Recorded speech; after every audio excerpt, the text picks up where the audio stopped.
Hello and welcome to this pinescript tutorial. In the previous tutorial I have showed you how we add these titles here, candle settings, for example, strategy settings. Now in this tutorial we're going to look at how we can add these tooltips.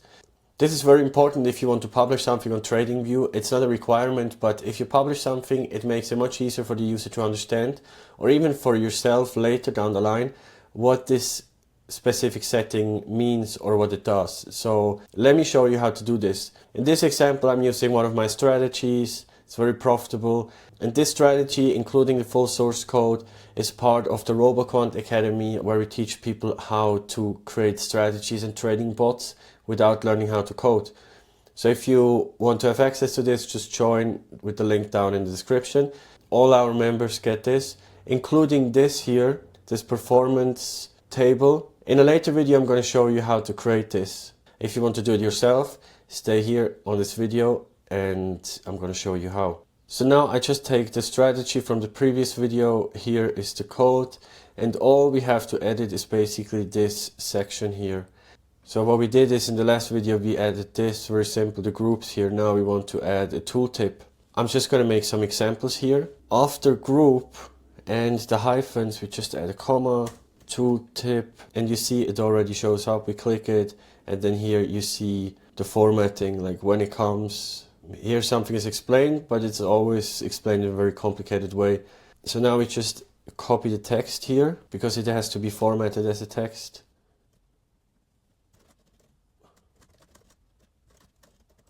Now we save it and we don't get any errors here. So now let's check here.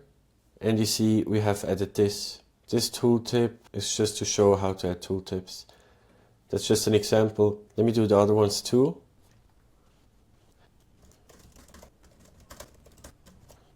Obviously, if, let's say we remove this space here, we save it.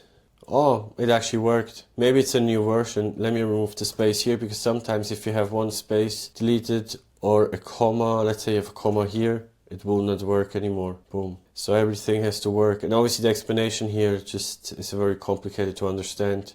Okay, let me add the rest. Just remember the tooltip has to be within these brackets. So before they close off, now I can literally just copy paste. Obviously I have to put the right text in it, like explaining what it actually does. But for this example, I just copy paste to show you how it works. Save and add to chart, and now you will see here in this one, you see we have a tooltip everywhere, but obviously put it in the right description. Now something is missing here, contracts, and we just paste it. And you can just change the text inside here. It's so simple. Now we go here and we see every setting has now a tooltip.